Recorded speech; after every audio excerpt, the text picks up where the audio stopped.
Povo de Deus, a graça e a paz do Senhor Jesus Cristo, tudo bem com você? Espero que sim. Bom dia, boa tarde ou uma boa noite, a depender do horário que você está entrando aqui no canal com a gente. Para você que está entrando mais uma vez, muito obrigado pelo seu apoio, muito obrigado por estar sempre com a gente. Você que já é inscrito, você que está sempre aí participando, assistindo os vídeos, compartilhando, muito obrigado.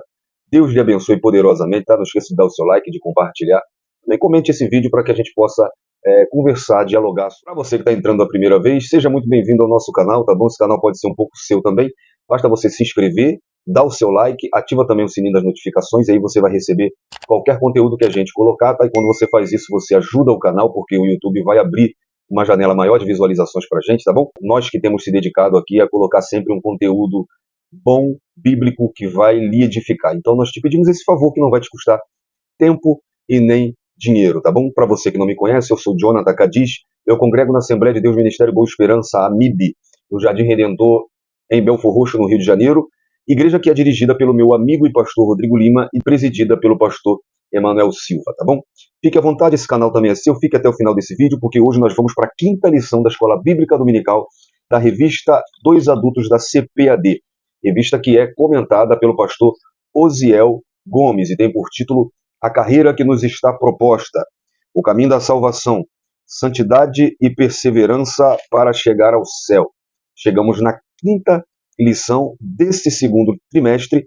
Essa lição está prevista para ser ministrada nas nossas igrejas no dia 5 de maio de 2024.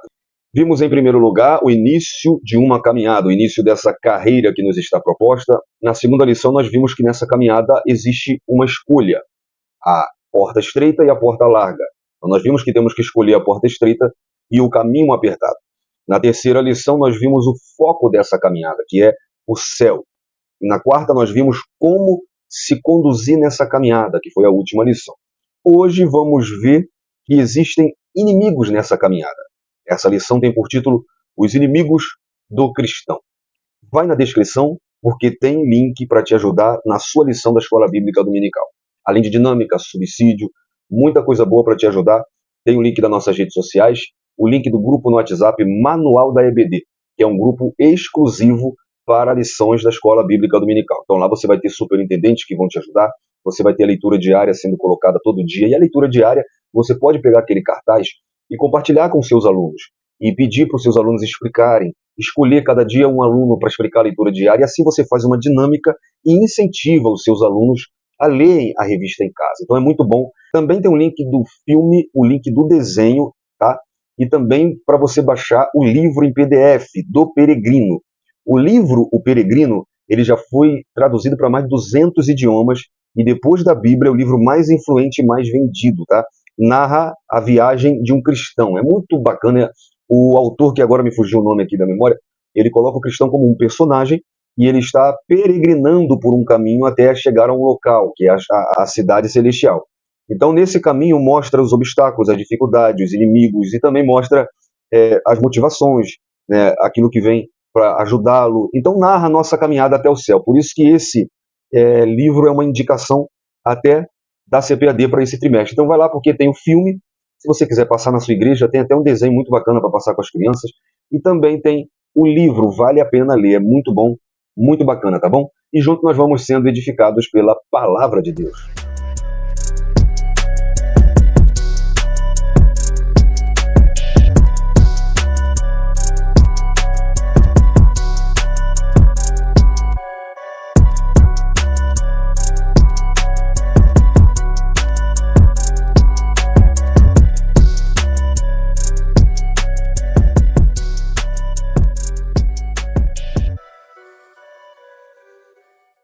Crente tem inimigo? Bom, se eu fizesse essa pergunta para você, qual seria a sua primeira resposta? Tem um tempo para você pensar. Quem é o seu inimigo? Quem são os seus inimigos? Bom, Efésios capítulo 6, versículo 10 ao 18, nos mostra que as pessoas não são nossos inimigos, mas sim os principados, as potestades, os príncipes das trevas e hostes espirituais da maldade que procuram induzir as pessoas ao pecado e rebelar-se contra Deus. A palavra de Deus nos identifica três grandes inimigos que se colocam diante de nós ao longo de nossa carreira cristã: o diabo, a carne e o mundo.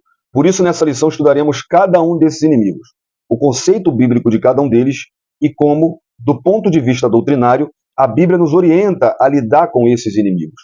Diante da nossa jornada para o céu, nos deparamos com esses três inimigos. Dessa forma, devemos estar biblicamente instruídos para enfrentá-los ao longo da caminhada com Cristo.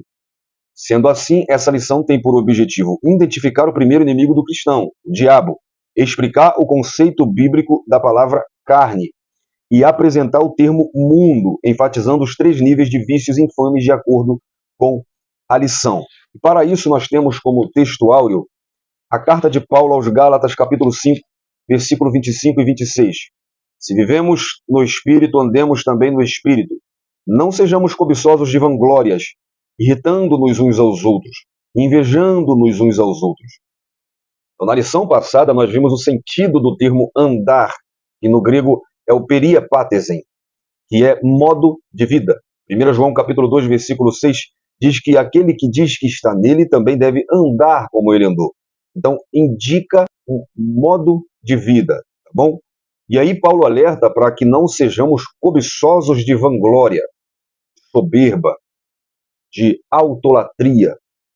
E aí o versículo 26, onde termina nosso texto áureo, é muito interessante porque diz assim, irritando-nos uns aos outros, invejando-nos uns aos outros, ou seja, aqui está as obras da carne que se evidencia quando não se tem uma vida no Espírito.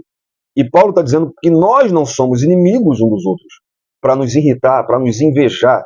Então, essas são características do nosso inimigo, que é o diabo. Então, nós não somos inimigos uns dos outros. A verdade prática diz que na jornada de fé há inimigos que tentam nos atrapalhar. O diabo, a carne e o mundo. Mas em Cristo somos mais que vencedores. A nossa leitura bíblica em classe está em dois textos distintos.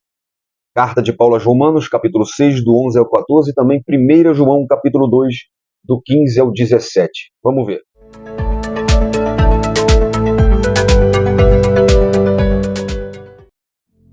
Romanos capítulo 6. Assim também, vós considerai-vos certamente mortos para o pecado, mas vivos para Deus em Cristo Jesus, nosso Senhor. Não reine, portanto, o pecado em vosso corpo mortal, para lhe obedecerdes em suas concupiscências. Nem tampouco apresenteis os vossos membros ao pecado por instrumentos de iniquidade, mas apresentai-vos a Deus como vivos dentre mortos, e os vossos membros a Deus como instrumentos de justiça. Porque o pecado não terá domínio sobre vós, pois não estáis debaixo da lei, mas debaixo da graça. 1 João, capítulo 2. Não ameis o mundo, nem o que no mundo há. Se alguém ama o mundo, o amor do Pai não está nele. Porque tudo o que há no mundo, a concupiscência da carne, a concupiscência dos olhos e a soberba da vida, não é do Pai, mas do mundo. E o mundo passa e a sua concupiscência, mas aquele que faz a vontade de Deus permanece para sempre. Em Romanos 6, do 11 ao 14, essa é a primeira ordem da epístola aos Romanos. Paulo fala assim também, ou da mesma forma, considere-se mortos para o pecado. Sabemos que o salário do pecado é a morte. O pecado gera a morte física, gera a morte espiritual e, por consequência, a morte eterna. Então, o pecado nos mata para Deus. Quando nos voltamos para Deus, morremos para aquilo que nos mata, que é o pecado. E aí Paulo diz, mais mortos para o pecado, mas vivos para Deus em Cristo Jesus, nosso Senhor. Só morremos para o pecado como quando somos vivificados em Cristo. Efésios capítulo 2, versículo 5. Deu-nos a vida com Cristo, quando ainda estávamos mortos nas transgressões. Pela graça vocês são salvos. Então, o cristão, como membro do novo reino, não deve oferecer nenhuma ajuda para o antigo rei, que é Satanás, o pecado, a morte e o seu reino. Ainda somos escravos, mas agora temos um novo dono. Observamos que Paulo continua a personificação do pecado como um rei, que é completo, com um reino e com súditos, que procura expandir seu domínio. Há uma guerra espiritual entre esses dois reinos. devemos nos oferecer como instrumentos para sermos usados nessa guerra ao lado do rei legítimo. O pecado, então, não é mais dominador do cristão. O pecado alcançou seu poder usando a lei, mas o cristão está sob o domínio da graça. E aí João vem na sua epístola dizer para não amarmos as coisas do mundo. E claro que não se refere exatamente a objetos materiais.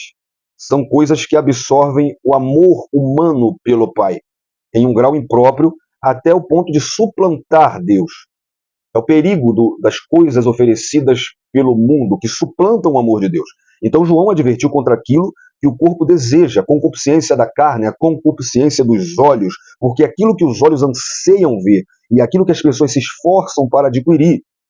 Então, tudo isso não é do Pai, mas é do mundo. Então, como as trevas, no versículo 8, João diz que as trevas já passaram para aquele que estão na luz. Então, como as trevas que já passaram, o mundo também passa e a sua concupiscência, por causa da vinda do Senhor Jesus Cristo. Isso abre caminho para que se pratique a vontade de Deus e se estabeleça comunhão com Ele para sempre. Então nós vamos ver um pouco mais para frente o que significa a concupiscência. Vai ter um tópico todo para a gente falar só sobre isso. Então, meus queridos irmãos, a nossa introdução nos diz que na jornada da vida cristã nos deparamos com perigos que ameaçam a trajetória do nosso caminho para o céu. Nela encontraremos 3 inimigos que buscam nos atrapalhar: o diabo, a carne e o mundo. O diabo e o mundo estão do lado externo de nossa trajetória. A carne, porém, está do lado de dentro. É a nossa natureza pecaminosa. Por isso, nessa lição, estudaremos esses 3 tipos de inimigos na jornada cristã. Então nós temos 2 inimigos externos e temos um inimigo interno. Tá? Os 2 externos é o mundo e o diabo. O inimigo interno é a nossa carne. E o tópico 1 já vem nos trazendo isso. O primeiro inimigo do cristão, o diabo.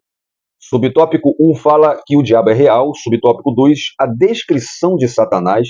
E subtópico 3 vai mostrar a identidade do inimigo. Na primeira lição, quando se falou sobre os 3 companheiros da caminhada, eu acrescentei que também tem inimigo nessa caminhada. Quem lembra? Temos 2 caminhos a escolher e 3 companheiros que nos ajudam nessa caminhada. Acrescento que também tem um inimigo que nessa caminhada tenta nos parar. Pois bem, nós vamos ver hoje nessa perspectiva. Lembrando que o diabo, ele não é um inimigo de Deus no sentido de disputa, de luta e etc., e sim de oposição. Tudo aquilo que se opõe a Deus é inimigo de Deus. Mas tem um corinho, por exemplo, para você que é pentecostal e gosta de corinho, que fala da batalha travada, né, entre os demônios e o Emanuel. Demônio não guerreia contra Deus, contra Emanuel. A Bíblia diz em Apocalipse que ele destruirá Satanás e o anticristo pelo sopro de sua boca. Satanás não tem nenhum poder para combater contra Deus. Agora ele combate contra o povo de Deus. Nós sim somos frágeis, debilitados, pequenos. Então ele é o nosso primeiro inimigo citado na revista. Tá?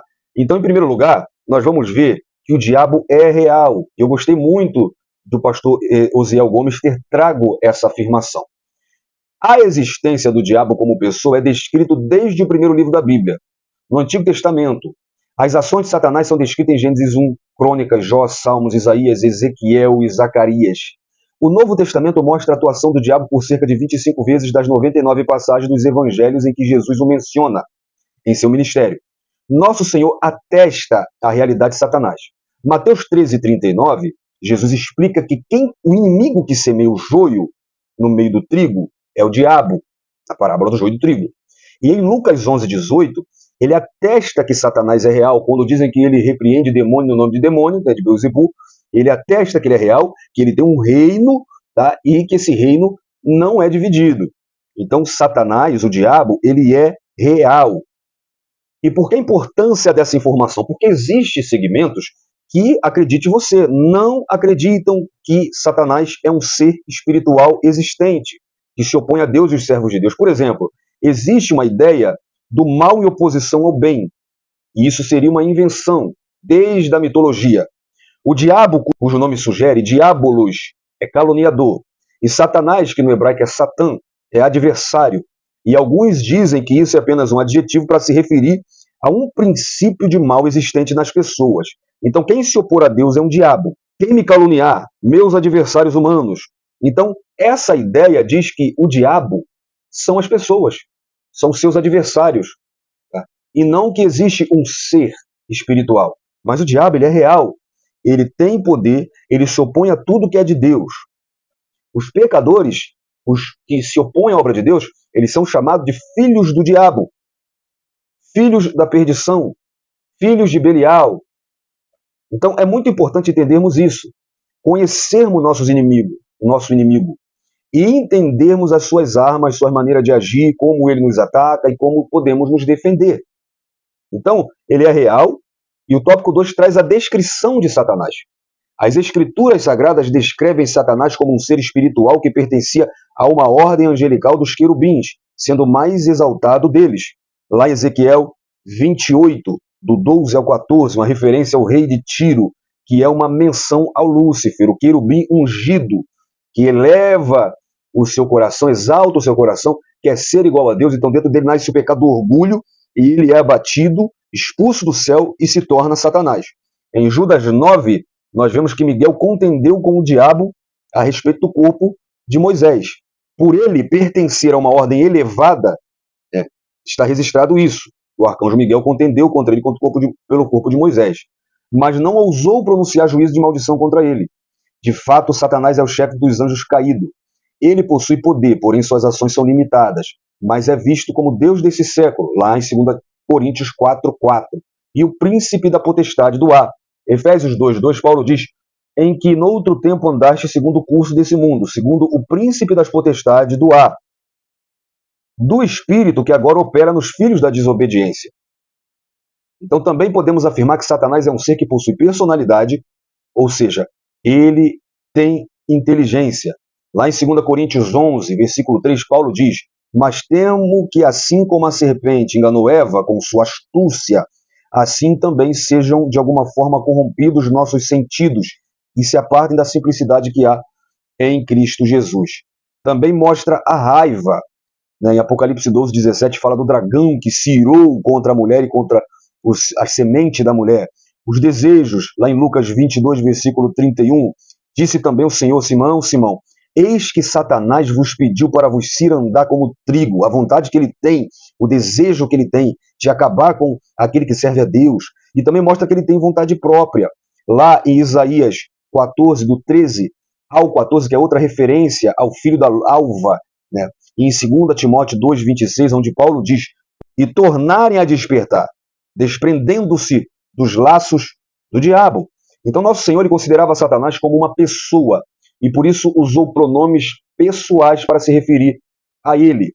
Tá? Quando ele é tentado no deserto, lá em Jó, capítulo 1 e Jó, capítulo 2, são duas ocorrências aonde Satanás é visto no céu, e aqui Deus se refere a ele como pronome pessoal. Então, é interessante que na tradição judaica, o diabo ele é apenas um ser subordinado a Deus. Ele é usado por Deus quando ele quer punir alguém, quando ele quer, por exemplo, punir com alguma doença, com alguma calamidade e etc. Então, o diabo ele é visto como um cão que está sob o domínio de Deus. Quando ele quer fazer alguma coisa, ele solta esse cão. Essa é a ideia que o judeu tem de Satanás. Na tradição cristã, o diabo age, mas é claro, com certa liberdade, mas somente com a permissão de Deus. Nós vemos isso bem claro no livro de Jó. Tá? Então, o subtópico 3, que fala sobre a identidade do inimigo, podemos conhecer o inimigo por meio dos nomes que a Bíblia usa para descrevê-lo. Então, a serpente, que é citada em Gênesis 3:1 e em Apocalipse 12:9, refere à sua sagacidade e à sua astúcia, também é vista em 1 Coríntios 11:3. Satanás é mencionado 52 vezes, é adversário ou opositor. Zacarias 3:1, e me mostrou o sumo sacerdote, o qual estava diante do anjo do Senhor e Satanás. Mateus 4:10, Jesus disse, vai-te, Satanás. Apocalipse 22, ele prendeu o dragão, a antiga serpente, que é o diabo e Satanás. Mateus 4:1, que ainda é na tentação, Jesus foi conduzido pelo Espírito ao deserto para ser tentado pelo diabo. Em Efésios 4:27, Paulo diz, não deis lugar ao diabo. Também vemos ele ser chamado de maligno, que revela o seu caráter. E João diz que aquele que é nascido de Deus vence o maligno, em 1 João 5. O dragão vermelho, que revela sua ferocidade, que é visto muito em Apocalipse. O tentador, que mostra uma ação tentadora no campo da mentira e imoralidade. Enganador, Beelzebu, que é chefe dos demônios, lá em Lucas 11.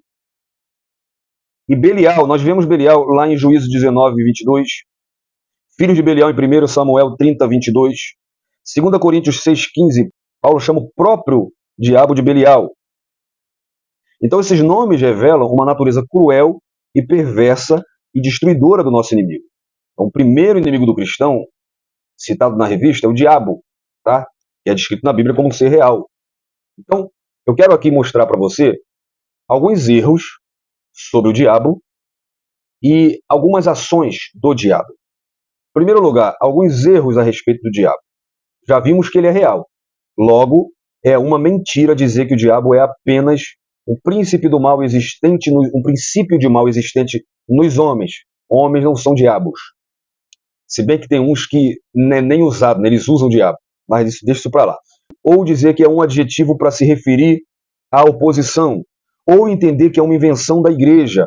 Porque senão Jesus também mentiu. Por exemplo, em Lucas 11, 18, que nós citamos, onde ele atesta a existência de Satanás como líder dos demônios. Ele afirma que ele é o líder que tem um reino. Então, é a primeira mentira, dizer que Satanás é uma invenção. A segunda mentira que a gente tem através da cultura é que ele é feio. Se eu te pedir para imaginar, imagine Satanás. Vai vir na sua cabeça um ser vermelho, com um garfinho na mão, com chifre, com rabo. Esse não é o diabo. A cultura, os desenhos, os filmes nos faz acreditar que o diabo é assim. Mas temos que lembrar que ele, por sua natureza, é um anjo. E Paulo ele chega a dizer em 2 Coríntios 11, 14, e não é maravilha, porque o próprio Satanás se transfigura em anjo de luz. Então Satanás não é esse bichinho feio que vem para te assustar, pelo contrário, ele vem para te seduzir e não para te afastar, para te assustar. É também um erro acreditar que o diabo reina no inferno, ele manda no inferno. Então a cultura nos faz acreditar também que o inferno é o reino do diabo e que lá ele manda e lá ele vai nos punir. Seria contraditório o diabo punir no inferno aqueles que desobedecem a Deus. Então, na verdade, o inferno foi feito primariamente para Satanás e seus demônios. Jesus diz isso em Mateus 25, 41. Outra mentira é que Satanás é onisciente.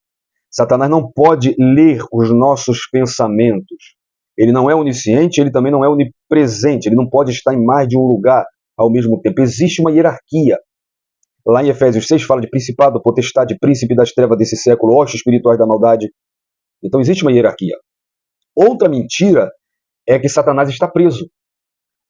A interpretação da teologia reformada, que é amilenista, ou seja, que crê que já estamos no milênio de Cristo, crê que Satanás já está preso, que o diabo está preso. Isso é uma mentira. Se Satanás já está preso desde que Cristo ressuscitou, por que no ano 50 Tiago nos manda resistir ao diabo? Por que no ano 67 depois de Cristo Pedro escreve que ele está ao derredor e manda resistir, porque ele está em atividade ao derredor, bramando como leão, buscando a quem possa tragar? Satanás não está preso, obviamente. Ele está solto e em atividade constante contra o crente. Agora, quais são os papéis do diabo? Já disse aqui que o significado de Satanás é adversário. O significado de diabo é caluniador. Apocalipse 12, versículo 9 e o versículo 10. E foi precipitado o grande dragão, a antiga serpente, chamada o diabo e Satanás, que engana todo mundo. Ele foi precipitado na terra e os seus anjos foram lançados com ele. Versículo 10. E ouvi uma grande voz no céu que dizia: agora é chegada esta salvação, e a força, e o reino do nosso Deus e o poder de Cristo, porque já o acusador de nossos irmãos é derribado, o qual diante do nosso Senhor acusava de dia e de noite. Então nós vemos aqui que ele é o enganador do mundo e é o acusador dos cristãos. Ele também é o tentador. Na Epístola de Tiago ele diz: alguém sendo tentado, não diga de Deus sou tentado, porque Deus de ninguém é tentado e a ninguém tenta. Então, ele é o tentador, é ele que tenta o homem a se inclinar, a pecar. Ele tentou Jesus no deserto, ele tentou Adão e Eva. 8,44 diz que ele é homicida desde o princípio, ele é mentiroso, ele é pai da mentira. Todas essas armadilhas do diabo é feita através da mentira. No Éden, ele distorceu aquilo que Jesus tinha dito. Jesus falou, certamente morrerás, se comer do fruto. Em Gênesis capítulo 2, versículo 17. Satanás vem para Eva e diz, certamente não morrerás. Então, ele é especialista em mentir, em trocar aquilo que Deus fala, em trocar a verdade pela mentira. Na tentação, você vê que ele distorce a palavra de Deus para tentar enganar Jesus. Ele tenta Jesus, em primeiro lugar, na concupiscência da carne. Tem fome, 40 dias jejuando, transforma a pedra em pão. Depois ele distorce o que está escrito, quando ele cita o Salmo 91, mas se você pegar o Salmo 91, verso 11 e verso 12, e Mateus 4, 6, você vê que ele não cita exatamente como está escrito, ele distorce para o propósito que ele quer usar naquele momento. Então até Satanás usa a palavra para o seu próprio propósito. Então se você é um pregador que prega aquilo que você quer para o seu propósito, você está igual a Satanás, meu filho. Ele oferece privilégios mundanos, concupiscência dos olhos.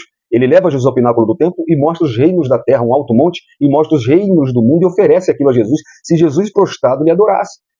O tópico 2 nos apresenta o segundo inimigo do cristão, a carne. O conceito bíblico de carne, subtópico 1, subtópico 2, a carne no Novo Testamento, e subtópico 3, a perspectiva doutrinária da palavra carne. Então, o conceito bíblico de carne. Há 4 definições para a palavra carne na Bíblia. O primeiro é o tecido muscular do corpo humano e dos animais. Gênesis 2:21, Deus tirou uma costela de Adão e cerrou a carne no seu lugar. O corpo humano inteiro. Êxodo 4:7, Moisés tirou a mão do peito, quando ela se torna leprosa, e ela se tornou, como a sua outra carne. O ser humano, segundo a sua fragilidade, Salmo 78:39, porque se lembrou de quem era carne, um vento para que não passa e não volta. A natureza humana pecaminosa. Nós vemos isso nas obras da carne citada por Paulo, em Gálatas 5:19. Em Gálatas 6:8, Paulo diz, porque o que semeia na sua carne, da carne ceifará a corrupção, mas o que semeia no espírito, do espírito ceifará a vida eterna. Dentre muitas perspectivas da palavra carne na Bíblia, a expressão concupiscência da carne, que é vista em 1 João 2,16, nós vimos na leitura bíblica em classe, tem grande relevância. Quando o apóstolo João usa esse termo, ele se refere à satisfação carnal em todas as suas dimensões. Glutonaria, sensualidade, bebedeiras, relações sexuais ilícitas. A expressão revela que não há critério ou norma moral num contexto em que a busca pelo prazer individual dita a tendência. É o egoísmo em grau elevado. E a carne no Novo Testamento, na perspectiva do Novo Testamento, o termo grego sarx, isso é carne, é uma referência direta à totalidade da natureza humana degradada sem a presença do Espírito Santo. Em suas cartas, o apóstolo Paulo evidencia o que uma natureza dominada pela carne pode produzir. Gálatas 5:19-21, que é as obras da carne, e o resultado disso é que o apóstolo Paulo diz que quem pratica tais coisas não herdarão o reino de Deus. E Colossenses, no capítulo de número 3, do 5 ao 9, mortificai, pois, os vossos membros que estão sobre a terra, a prostituição, a impureza, o apetite desordenado, a vil concupiscência e a avareza, e a idolatria, pelas quais vem a ira de Deus sobre os filhos da desobediência, nas quais também em outro tempo andastes segundo viveis nela, mas agora despojai-vos também de tudo, da ira, da cólera, da malícia, da maledicência e das palavras torpes da vossa boca. Não mintais uns aos outros, pois que já vos despiste do velho homem com os seus efeitos. Então, comer demais, fazer fofoca, falar mal dos outros, tudo isso também é pecado, tá bom, crente? A carne se opõe a Deus e aos seus propósitos, pois ela tenciona caminhar de modo independente do Altíssimo. Seu desejo e vontade estão fora dos planos divinos. Ela faz com que o ser humano haja como se fosse o próprio Deus. Então a gente vê aqui o seguinte, a Bíblia fala de carne como pele, como o corpo exterior, também fala de corpo interno, órgãos, etc. E também da nossa natureza pecaminosa. A nossa natureza pecaminosa, a nossa vontade de pecar, está relacionada com a carne, a natureza caída, pecaminosa. Essa natureza tem que morrer, ou então ela nos matará. Esse inimigo está em nós, como nós vimos no começo. O diabo e o mundo estão do lado de fora. Mas a natureza, a carne, a vontade de pecar está dentro de nós. Por isso que é tão perigoso. Vamos ver então a perspectiva doutrinária da palavra carne, para a gente entrar um pouquinho mais nesse assunto. Doutrinariamente, a carne é a natureza humana depois da queda de Adão. Como vimos, a expressão carne pode ser usada para se referir ao corpo humano. 1 Coríntios 15, 39, por exemplo, onde Paulo diz que nem toda carne é uma mesma carne, mas uma é a carne dos homens, e outra a carne dos animais, e outra a carne dos peixes, outra a carne das aves. Como também a natureza pecaminosa. Em Romanos 8, 6, Paulo diz que a inclinação da carne é morte, mas a inclinação do espírito é vida e paz. Nesse sentido, embora uma mesma palavra possa trazer sentidos diferentes, não há razão para confundir-se entre carne como corpo e carne como natureza pecaminosa, pois o que é produzido pela natureza pecaminosa logo é conhecido como, por exemplo, a idolatria, que é uma obra da carne, ou seja, natureza humana pecaminosa. Gálatas 5:20, idolatria, feitiçaria, inimizade, porfia, emulações, iras, pelejas, dissensões e heresias. Os atos da natureza pecaminosa, eles estão em oposição ao fruto do Espírito. Não há passagem da Bíblia que mostre um contraste mais claro entre o modo de vida dos crentes cheio do Espírito Santo, isso é, aquele que tem o Espírito de Deus vivendo neles, e o das pessoas ainda controlada por sua natureza, do que Gálatas 5. Paulo ele faz um paralelo, e Paulo comenta as diferenças gerais dos modos de vida, enfatizando que o Espírito de Deus está em guerra contra a natureza pecadora. Paulo também incluía, numa lista específica, tanto os atos da natureza pecaminosa, isso é, rebelde e desafiadora a Deus, como os frutos, isso é, os traços do caráter, os efeitos do Espírito. A natureza pecaminosa, ou carne, que nós já vimos aqui que no grego é sarxe, indica a natureza humana com seus desejos corruptos e a sua tendência a desafiar Deus e seguir os seus próprios caminhos. Os que seguem as tendências e os comportamentos da natureza pecaminosa não podem fazer parte do reino de Deus. Paulo termina dizendo isso no versículo 21. Por esse motivo é preciso resistir a essa natureza pecaminosa e matá-la espiritualmente por meio de uma contínua batalha espiritual que os cristãos devem travar e vencer pelo poder do Espírito Santo. E no final nós vamos ver como vencer essa batalha. Porque o segundo inimigo do cristão é a carne, e pode se referir ao corpo, mas também à natureza pecaminosa caída. Esse é o pior inimigo. Por quê? Primeiro, porque está dentro de nós. Segundo, que é para lutar contra nós mesmos. É para negar a nós mesmos. É para resistir às tentações. 1 Pedro 5,8, nós vemos que Satanás, o diabo, ele está ao derredor. Em 1 João, nós vemos que o mundo, ele está do lado de fora, e nós não devemos amá-lo. O diabo está ao derredor porque ele só entra se eu der legalidade. Agora, Paulo diz em Gálatas 5,17 que há uma guerra no nosso interior, porque a carne cobiça contra o espírito, e o espírito contra a carne, e estes opõem-se um do outro para que não façais o que quereis. Paulo diz em Romanos, no capítulo 7, versículo 18 ao 24, porque eu sei que habita em mim, isto é, a minha carne, não habita bem algum, e com efeito o querer está em mim, mas não consigo realizar o bem, porque não faço o bem que eu quero, mas o mal que não quero, esse eu faço. Ora, se eu faço o que não quero, já não faço eu, mas o pecado que habita em mim.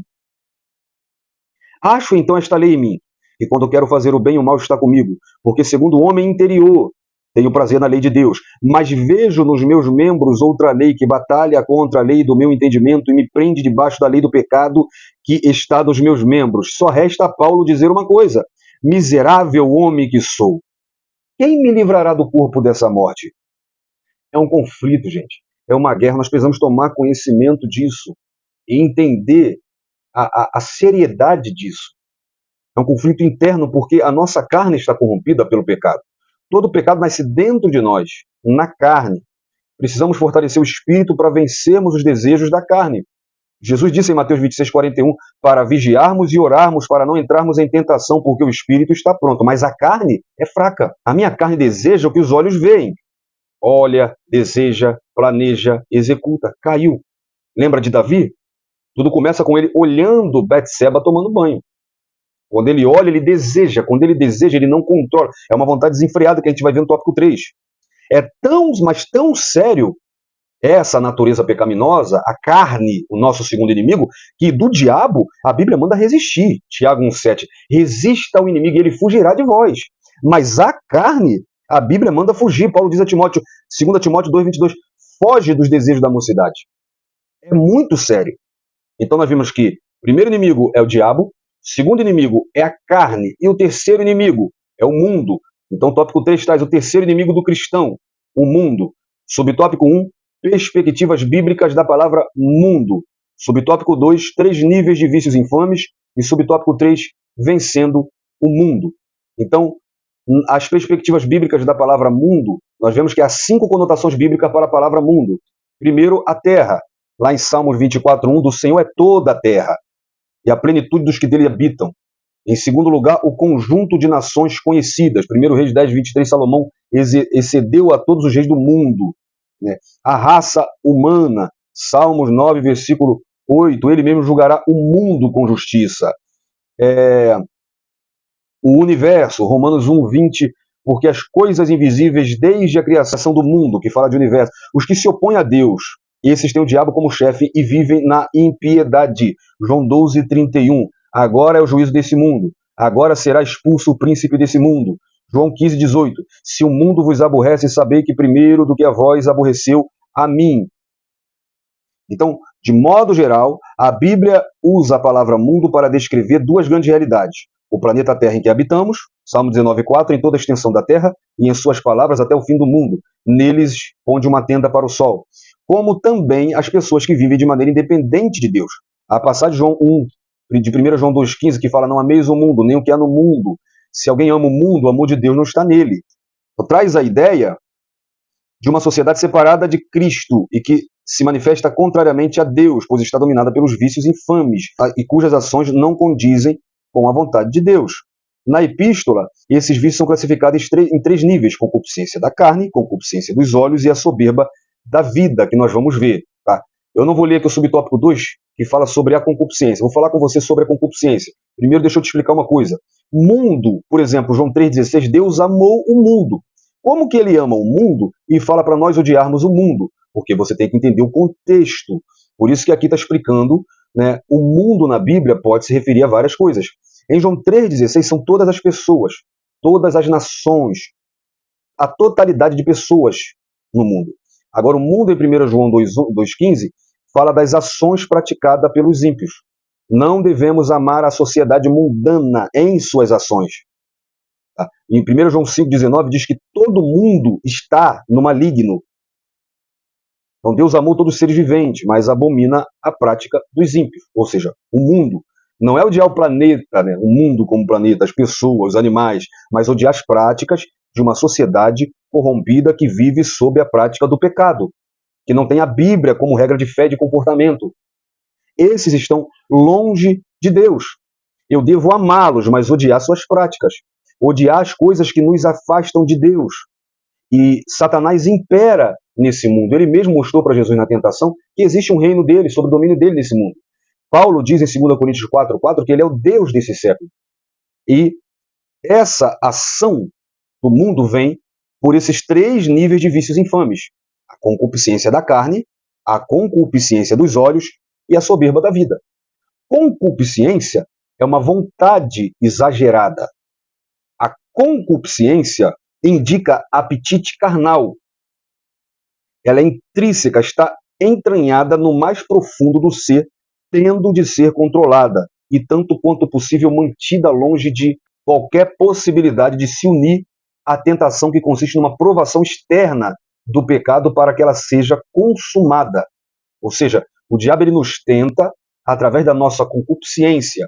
E se nós não dominarmos a nossa vontade da carne, a gente cai na tentação do diabo. Então, o que é a concupiscência dos olhos? É aquilo que a gente vê, o que entra pelos nossos olhos. É por isso que o salmista diz, não porei coisas impuras diante dos meus olhos. Aí você vai para aquela série da Netflix que só tem pornografia. Não sou desses que falam que é proibido você ver alguma coisa, mas, pelo amor de Deus, selecione. TikTok que só tem mulher rebolando com as partes de fora. Aquele videozinho. É tudo aquilo que você vê que desperta em você algo. É concupiscência dos olhos. A concupiscência da carne já é uma vontade excessiva porque a minha carne está dominada pelo pecado. A concupiscência, ela é uma vontade exagerada. Isso é um vício. É a concupiscência da carne. É quando a natureza humana já está totalmente dominada pelo pecado. E a soberba da vida. É a vanglória, que Paulo cita no nosso texto áureo. É a autolatria. É o egoísmo. É o cara que se acha muito. Pelo amor de Deus. Deus abate o soberbo porque ele não divide a sua glória com ninguém. Então, abaixa a bola. Cuidado com a soberba. Cuidado com a vanglória. Cuidado com o egoísmo. Vamos tomar cuidado com o mundo, com as concupiscências. Jesus disse, porque do interior do coração dos homens saem os maus pensamentos, os adultérios, a prostituição, os homicídios, os furtos, a avareza, as maldades, o engano, a dissolução, a inveja, a blasfêmia e a soberba, a loucura. Todos esses males procedem de dentro e contaminam o homem. Marcos 7, 21 e 22.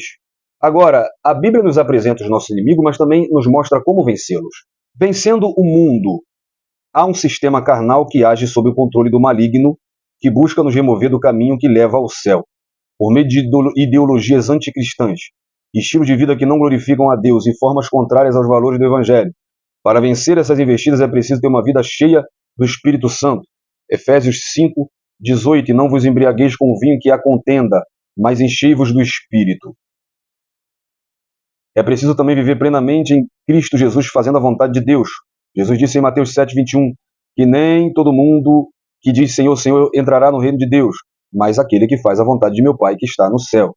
Sendo assim, precisamos nos sujeitar a Ele, resistir ao diabo, pois temos a sublime promessa que se resistirmos a Ele, Tiago 5, 7, Ele fugirá de vós. Então, precisamos manter uma vida firme aos princípios bíblicos. A Bíblia diz em 1 João 5, versículo 4, que o que é nascido de Deus vence o mundo. Romanos 6, versículo 14, e o pecado não terá domínio sobre vós. 1 João 5, 18, o que é de Deus, o que é nascido de Deus, o maligno não toca. Paulo nos dá uma dica preciosa para vencermos essa batalha espiritual. Em Efésios 6, do 10 ao 18, lembrando que a nossa guerra é espiritual, ele diz para nos fortalecer no Senhor e na força do seu poder. A força do poder do Senhor é o Espírito Santo. Nós conseguiremos vencer essa batalha se nos revertirmos do Espírito Santo para ficarmos firmes contra as astutas ciladas do diabo, vestindo-se de uma armadura espiritual, a verdade, da justiça, do evangelho da paz, da fé, da salvação, da palavra de Deus, que lá na tentação é a arma usada por Jesus para vencer a tentação, é a palavra de Deus. 2 Coríntios 10, 4, Paulo diz que porque as armas da nossa milícia não são carnais, mas, sim, poderosas em Deus para a destruição das fortalezas. Assim, Paulo termina em Efésios 6, nos orientando a orar em todo o tempo. Então, nos revestindo do poder do Espírito Santo, orando, meditando na palavra de Deus, se separando, se consagrando, porque Jesus também estava em jejum no deserto, estava em separação, estava em santificação. Fazendo tudo isso, resistindo ao diabo, ele fugirá de vós. Se separando ou matando a nossa própria carne, resistindo ao diabo. Assim nós podemos vencer os nossos inimigos espirituais. A conclusão diz que o apóstolo Pedro nos adverte a respeito do plano do inimigo em nos tragar, em 1 Pedro 5,8, com o objetivo de destruir a obra realizada por Cristo em nossas vidas. Ele quer enfraquecer a nossa caminhada rumo aos céus. A ação diabólica é feita mediante os ataques do inimigo. Então, para não ceder a seus ardis, precisamos viver constantemente sob a presença do Espírito Santo, preparados e fortalecidos em Deus. Gálatas 5,16 e também o que eu citei aqui, Efésios 6, versículo 10. Eu espero ter contribuído para mais essa lição.